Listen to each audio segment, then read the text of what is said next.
Mempunyai usaha yang besar dan dapat menghasilkan uang dari hasil keringat sendiri adalah impian semua orang, terutama bagi pengusaha muda yang baru ingin memulai merintis usahanya. Baik itu dari usaha kecil dan menengah hingga kini terus berkembang dan bisa menjadi bisnis dengan skala yang besar. Bisnis usaha kecil dan menengah atau UKM kini banyak dikenal dan merupakan tipe usaha yang paling banyak di Indonesia. Seperti perjalanan merintis usaha kecil-kecilan yang ditekuni Nadia ini contohnya. Ia tahu bahwa membangun usaha dari nol itu tidak mudah. Segala cara sudah dilakukan Nadia. Ia terus menekuni usaha kecil dan tergolong menengah ini untuk memenuhi kebutuhan hidupnya. Tidak hanya itu, mengembangkan sebuah usaha kecil atau mikro menjadi usaha menengah hingga menjadi usaha besar membutuhkan sebuah strategi yang matang agar usaha tersebut dapat berkembang dengan baik dan sesuai dengan apa yang diharapkannya.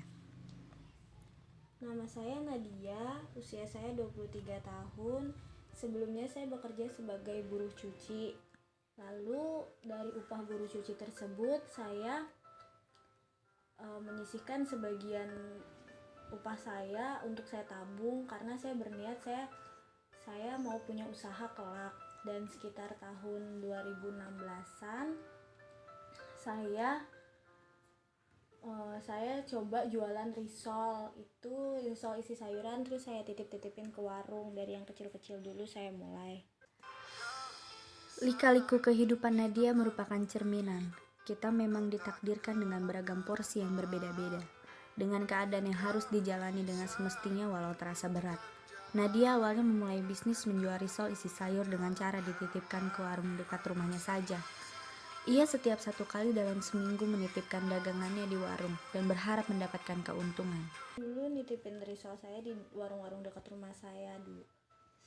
Terus pertamanya tuh kayak kurang gitu peminatnya. Saya mikir kenapa ya risol saya kurang peminatnya, apa karena biasa aja gitu, cuma isi sayur, apa udah banyak gitu, orang udah jadi bosan. Terus saya saya mikir lagi tuh gimana caranya risol saya tuh laku, pokoknya dagangan saya tuh laku. Terus saya saya lihat-lihat dulu tuh di sekeliling saya, kan saya udah lihat-lihat tuh sekeliling saya.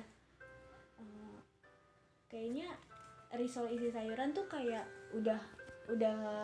Terus saya nyoba, akhirnya nemuin kalau misalnya risol pakai mayones gitu, pakai sosis gitu-gitu, kok enak ya. Terus juga kayak ternyata saya pertama coba dulu ke ibu saya, terus ibu saya suka, terus saya coba ke tetangga saya, terus katanya enak. Jadi ya udah, mulai dari situ saya jajakin dulu risol saya ke tetangga saya titipin ke warung, dan ternyata enak.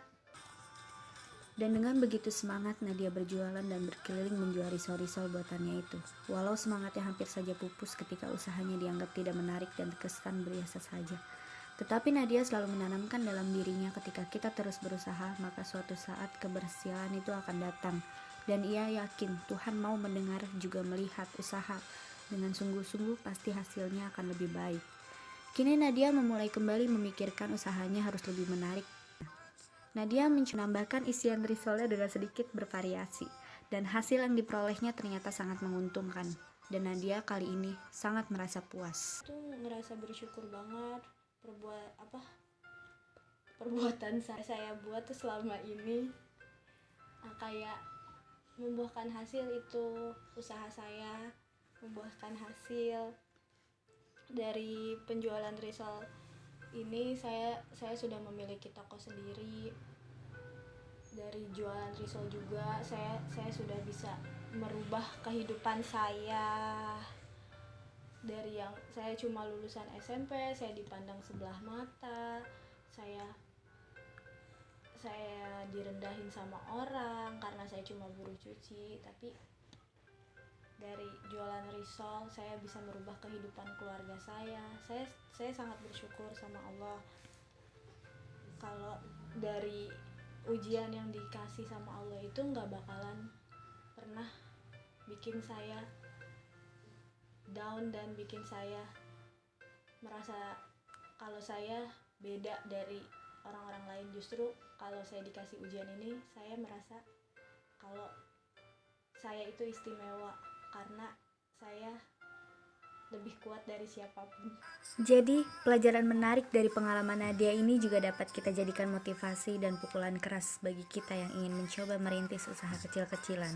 Tidak perlu merasa takut gagal, karena mungkin bisa jadi kegagalan itu merupakan kesuksesan yang tertunda. Dan Tuhan tahu, jika kita, hambanya, telah berusaha, hasilnya pun tidak akan pernah mengecewakan. Semangat yang ditanamkan dalam diri juga salah satu bentuk kepuasan yang akan kita capai nantinya.